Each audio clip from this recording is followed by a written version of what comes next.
जय श्री कृष्णा। कर्मों के चक्कर से आज तक कोई नहीं बच पाया है। ये एक कहानी के माध्यम से आपको बताती हूँ। बहुत पुरानी बात है। एक बार लक्ष्मी जी और सरस्वती जी में विवाद छिड़ गया। लक्ष्मी जी बोले, मेरे आशीर्वाद के आगे भला कर्मों की क्या हस्ती। परंतु सरस्वती जी बात पर अड़ी थी कि हर एक पिछले कर्मों का फल भोगना ही पड़ता है। दोनों में बहस छिड़ गई और अंत में लक्ष्मी जी ने कहा, हम दोनों चलकर लक्ष्मी के मंदिर की मूर्ति के पीछे छिप जाएं। वहाँ जो कोई भी धन की इच्छा लेकर सबसे पहले आएगा उसको मैं अपनी इच्छा से धन दूंगी। फिर देखूंगी कि कर्म किस प्रकार उसे दुखी होने से रोकेंगे। सरस्वती जी ने कहा, ठीक है, और आपको एक नहीं 3 मौके मिलेंगे। दोनों मंदिर में जाकर लक्ष्मी जी की मूर्ति के पीछे छिप गई। मंदिर के पास ही अनवर नाम का एक गांव था। उसमें बलराम नामक एक लकड़हारा अत्यंतिक गरीबी में अपने दिन काट रहा था। उसकी पत्नी का नाम सुनीति था। उसके एक पुत्र और एक पुत्री भी थी। वह प्रतिदिन लकड़ी काटता अथवा पड़ोसियों के काम करके अपना पेट पालता था। परंतु 3 रोज से लगातार वर्षा हो रही थी, जिसके कारण वह अपने घर से काम करने को जा न सका। अतः घर में धन का एक दाना न था।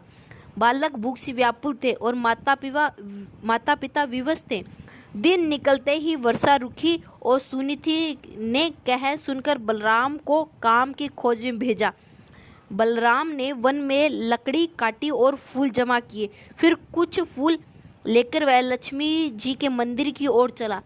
बलराम अत्यधिक भाग्यवान था, क्योंकि वही पहला मनुष्य था जो कि उस मंदिर में सबसे पहले पहुंचा, जिसमें 2 देवियां छिपी बैठी थी।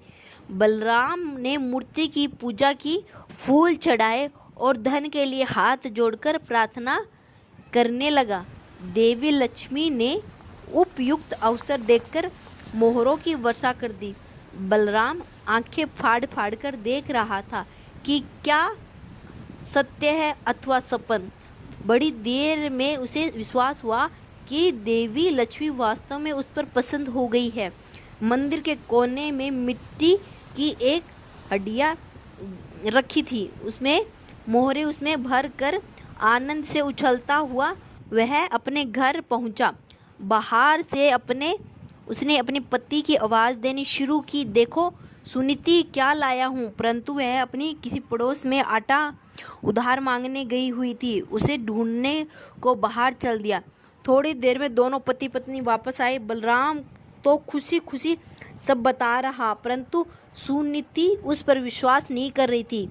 घर में आकर दोनों ने देखा कि हड्डियां भर अस्तियों तो क्या एक भी अस्तिफी नहीं थी। बलराम कटे पेड़ की भांति गिर पड़ा और सुनीति उसे गालियां सुनाने लगी। अब वह बोलता भी क्या, चुप पड़ा रहा। अगले दिन प्रातःकाल वह फिर देवी के मंदिर पहुंचा। लक्ष्मी सोच रही थी कि बलराम अब धनी हो गया है, अतः वह बहन बहुत सारी सांगरी पूजा करेगा। परंतु बलराम ने रो रो कर सारी कथाएं सुनाई। अब की बार देवी लक्ष्मी ने अपने गले का मणि मुक्ताओं का हार उसके ऊपर फेंक दिया। वह अत्यंत खुश होकर वहां से चल दिया। रास्ते में उसने ध्यान आया कि कल उसने धन मिलने पर निर्मल जल में स्नान करके पूजा नहीं की थी। शायद इसीलिए उसका कल वाला धन खो गया। यह सोचते वह सरोवर में जा पहुंचा और हार को कुर्ते की जेब में भली भांति बांधकर कपड़े जल के किनारे रख दिए और नहाने में घुस गया। जब वह सूर्य की ओर मुंह करके उसे जल दे रहा था, कपड़ों की ओर उसकी कमर थी। हार जरा सा जेब में से चमक रहा था। मछली उसे कोई खाद्य वस्तु समझकर चट से निगल गई। उधर बलराम स्नान से निवृत्त होकर आया तो हार गायब देखकर रोने लगा। सब जगह उसने हार ढूंढा, पर वहाँ हार कहाँ। घर पहुंचकर उसने रोते रोते ने अपनी पत्नी को सब हाल सुनाया, परंतु उसने विश्वास करने के बजाय उसने उसे 4 बातें सुना दी। अगले दिन बलराम फिर देवी के मंदिर में पहुंचा।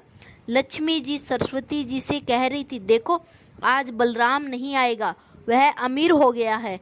ये मनुष्य बड़े धूर्त होते हैं। परंतु कुछ ही क्षण पश्चात बलराम रोता हुआ आ पहुंचा, आकर सब हाल सुनाने लगा। देवी लक्ष्मी सरस्वती से कहने लगी, मनुष्य बड़ा मूर्ख मालूम होता है।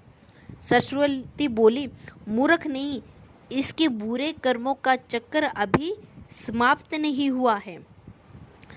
जिस दिन लक्ष्मी जी चिढ़कर बोली, फिर वही कर्म चक्कर।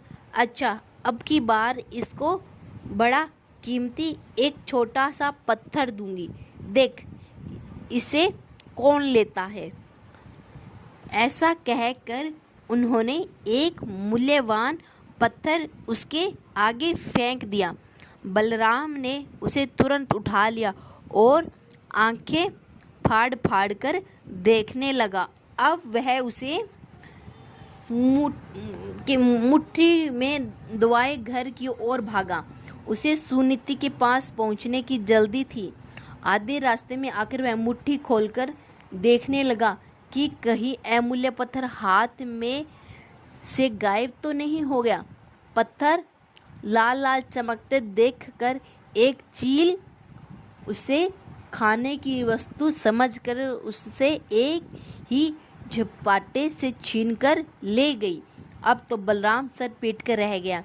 उसने घर जाकर अपनी पत्नी को कुछ न बताया, चुपचाप जाकर लेट गया।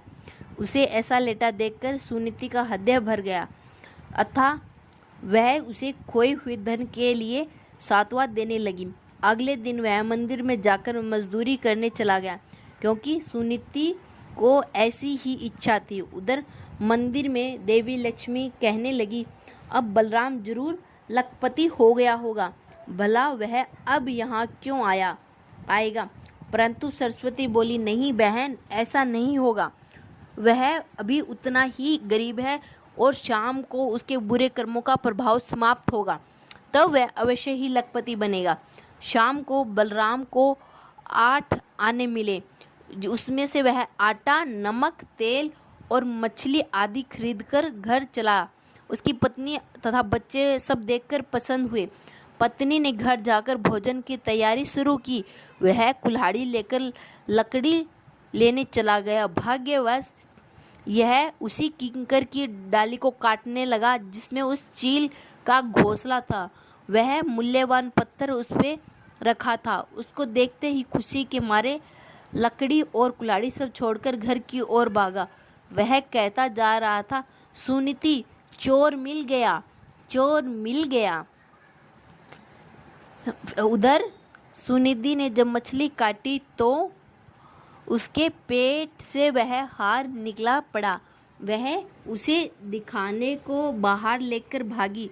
वह भी यही कहती जा रही थी, चोर मिल गया, चोर मिल गया। ऐसा यह शोर सुनकर पड़ोस की कुबड़ी बुढ़िया घबरा गई, क्योंकि उसी ने पहले दिन वह मोरे से भरी गठड़ियाँ चुराई थी। वह समझी शायद उसी की चोरी पकड़ी गई और अब वह उसे पकड़ने आ रहे हैं। वह चुपके से उस गठड़ियों को उसके कोने में रखाई। घर आकर दोनों चकित रह गए, क्योंकि तीनों चीज मिल चुकी थी। अब वह लखपति क्या करोड़पति बन गए थे अथवा सुखपूर्वक जीवन बिताने लगे। कहानी पसंद आई हो तो लाइक एंड सब्सक्राइब करना न भूलें। जय श्री कृष्णा।